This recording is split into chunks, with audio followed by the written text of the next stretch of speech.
জীবনে কিছু কিছু জিনিস ফিরিয়ে আনা যায় না, যেমন ফেলে আসার সময়, বলে ফেলা কথা, হারিয়ে যাওয়া বিশ্বাস। হ্যালো ভিউয়ার্স, আসসালামু আলাইকুম। আশা করি সবাই ভালো আছেন। আলহামদুলিল্লাহ, আমিও ভালো আছি। অবশেষে বাংলাদেশে শীত পড়েছে, মানে ঢাকাতে শীত পড়ছে। মফস্বল এলাকায় শীত পড়ছে ঠিক আছে, কিন্তু ঢাকাতে আমরা তেমন একটা শীত উপভোগ করতে পারিনি। কিন্তু গত 2 দিন হয় প্রচণ্ড ঠান্ডা, আসলে শীতটা অনেক বেশি পড়ছে মনে হচ্ছে। যাই হোক, সবাইকে শীতের শুভেচ্ছা। আর বাজার করে নিয়ে আসলাম। মাসের প্রথমে যদি সব বাজারগুলো করে নিতে পারি তাহলে সারা মাসটা আসলে অনেক সুন্দর করে খাওয়া যায়। তো আজকে একটা নারিকেল নিয়ে আসছি। নারিকেলের অনেক দাম, 150 টাকা দিয়ে একটা নারকেল এনেছি পিঠা খাওয়ার জন্য। আর অনেক কিছুই কিনেছি, আতপ চাল, মাসের বাজার, পেঁয়াজ, আলু, ডাল, চিনি, মুদি বাজার যা আছে সব নিয়ে আসছি।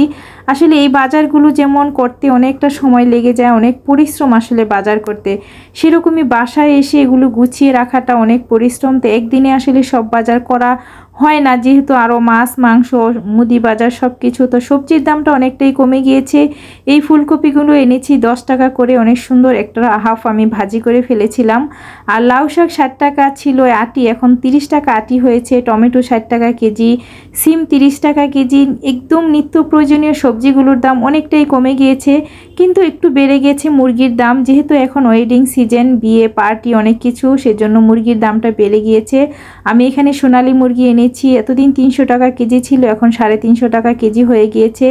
তো আজকে মুরগির সবজি মুদি বাজারি করলাম। গতকালকে মাছ কিনেছিলাম, রুই মাছ, কাতল মাছ কিনেছি 2টা বড় দেখে।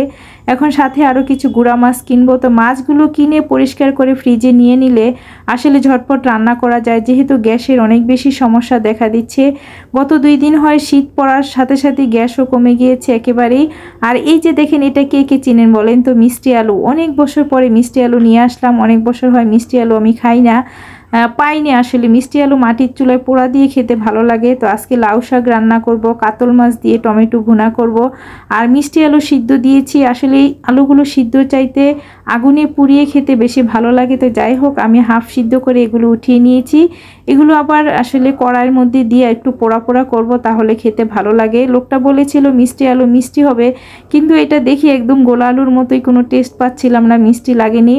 আর শীতের সিজনে লাউ শাক আমার অনেক বেশি পছন্দ। আমি গরমে পাট শাক পছন্দ করি, আর শীতে লাউ শাক পছন্দ করি। লাউ শাকটা পেঁয়াজ রসুন বেশি করে দিয়ে ভাজি করলে আমার কাছে অনেক ভালো লাগে।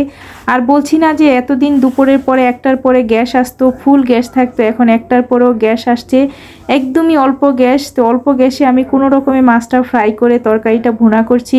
2 চুলে একসঙ্গে রান্না করতে পারছি না, কারণ এক চুলা অন করলে আরেক চুলা অফ হয়ে যায়, গ্যাস ঠিক মতো আসে না।